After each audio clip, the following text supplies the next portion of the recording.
And now we're on day 2. So had to adjourn yesterday because needed some tools. So always worth remembering, it's cheaper to get the garage to do it if you have to include the price of the tools because they've already gone. So you can see here I've used my breaker bar to get these off and loosen them. It worked really well, and I've managed to get it off the chassis itself, but I was struggling with those bottom bolts, and that's because they're an M14, which I didn't have. So I thought I would try and break off the ball joint itself.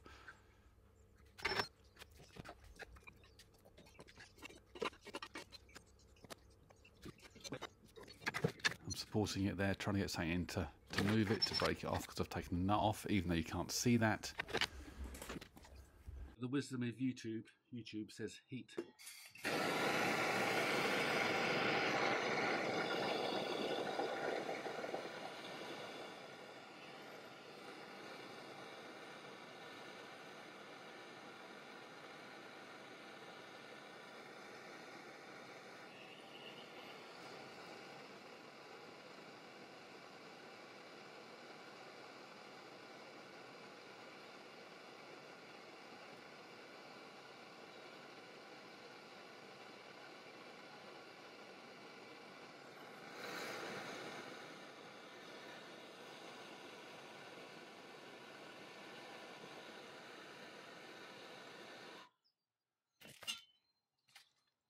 And a big hammer.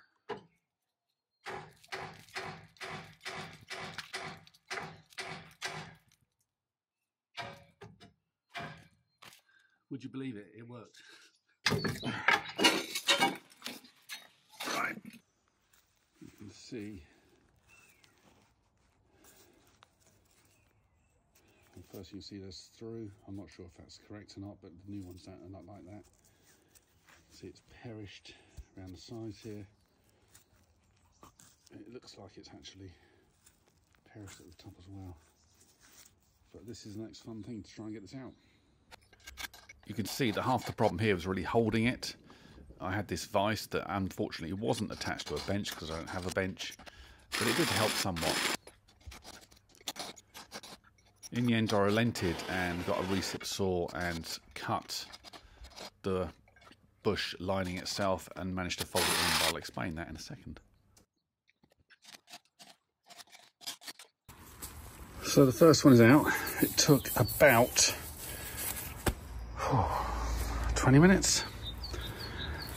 I will review the footage later. But that's what came out in the end. So what I did is I cut down 2 sides and then bent it in and then pushed it out. I'm wondering if I can heat this and slide a new one in. The expansion of the metal and all, but I think I'll have to go at that one first.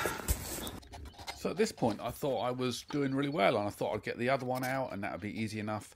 But unfortunately this one was much more difficult because it has a rubber piece on the side at which you want to push it through. So I tried just about everything to get it through, including using a long bolt and spacers. You may wonder what I'm doing here, but I'm trying to create some space because I didn't have any spacers to do much with. I'm trying to create some space so I can pull the bolt and the socket behind it through and pull the bush through, but that was a pain. If this works, it will be a surprise.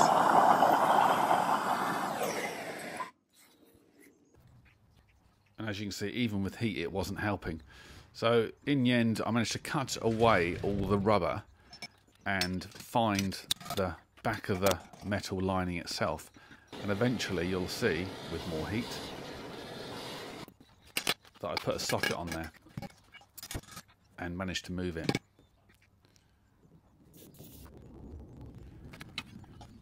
I've made a video like this. I actually recorded all this in full. I didn't do a time lapse, it was recorded in real time, but it was such a long video, and it just, the job itself was a nightmare, I've got to say, and editing the video there's only so much you're going to watch. I'm just trying to give you an overview, really.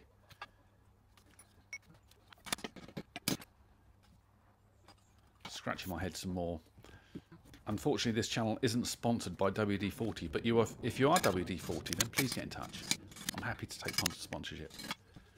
Slowly moving, I think you can see. More heat, more fire, generally works. But if you're doing one of these, I'd say clear all the rubber from that back edge, so then you can push it through. That was really what made a difference. And on the second one, it was really difficult as well, because you couldn't clear that rubber.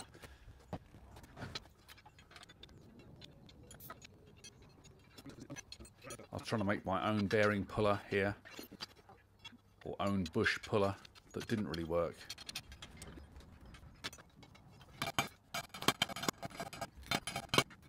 In the end, what always works is a hammer. And if a hammer doesn't work, get a bigger hammer and it'll knock it out, look. So I thought I was doing really well here actually. I'm using a vise, a small vise, but you can see it's pushing it in quite well. And I was quite chuffed how well this was going. You know, a little bit of oil. And I'm using these chisels as basically a spacer, so I can pull the last of the bearing right in and get that kind of flange up to the outside. Well, that was the first one in.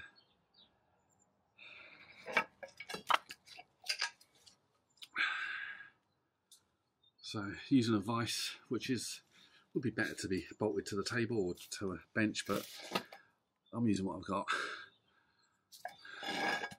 So now this one, I'm not sure this will be so easy. So I thought I'd try and use some heat on the casing itself to try and expand the metal slightly and help push the bearing in, but well, not the bearing, the bush. Yeah, that doesn't work.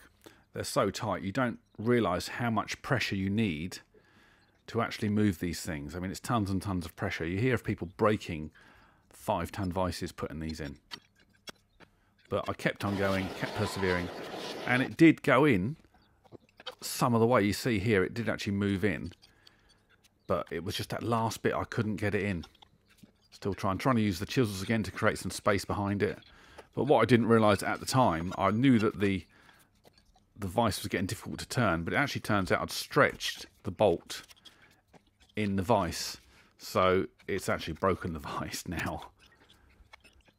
So in the end, I just gave up today because it wasn't going to happen. I was getting more and more frustrated, and sometimes you best stop. I went and ordered the M14 bolt off Amazon. I'll put a link in the description for that.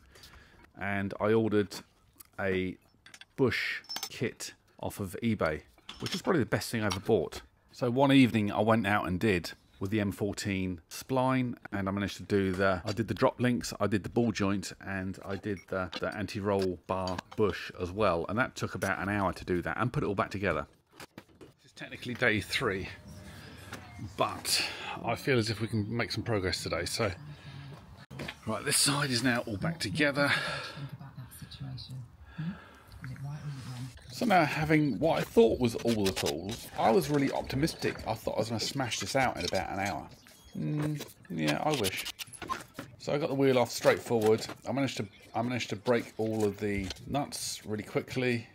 Break as in loosen, which is what I did first. That breaker bar is brilliant, 2-foot breaker bar. So the better way of doing this actually is by taking the ball joint itself off of the bottom of the suspension. Then you can take the ball joint out of the suspension arm off the van, which makes life a lot easier. I did eventually do that, but this all went straight forward. It's not until you actually get the suspension arm off the van that the problems really start. Because what I didn't realise is that the bush that I needed, so this one came out relatively easily, just getting the right size cylinders to fit the bush itself. And there's loads in there, it's just getting the right ones and the right kind of disc sections for the back. I managed to strip off the nut, or partially strip off the nut, using the impact wrench, so don't do that, and make sure you've got it on full enough. But you can see how quickly this came out. It was really straightforward. So this was the easy part, and I was like so chuffed with this. So the next one, unfortunately, they don't give you a cylinder that is small enough to fit in there. So I was left having to use one of my sockets again, which I didn't really like the idea of. And the other thing is I couldn't really get a decent pull on it because it was at a slight angle. So again, it just took forever. This one just took such a long time. But I think the main issue really was the fact that the rubber is on the inside of the bush. So you can't get a direct pull onto the metal of the bush. As you can see, that the first one went in really nice and easily, as quickly as it came out. So this was like 20 minutes. But just getting this other one on was getting this other one out was a real pain.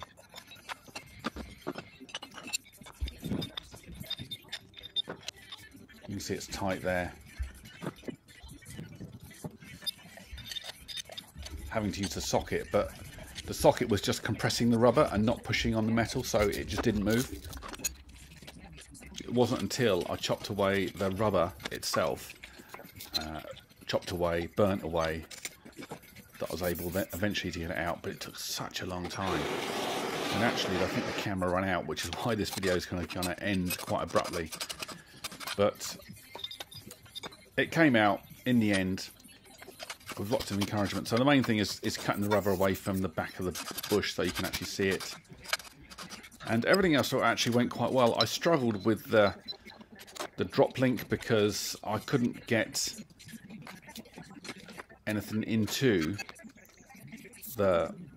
I could get a bolt around, I could get a spanner around the nut, but I couldn't actually hold the pin itself that's coming through, so I couldn't hold the thread because I didn't have or couldn't fit in the right size Allen key or spline key. So I ended up having to cut those off, but that was what took me the time on this side.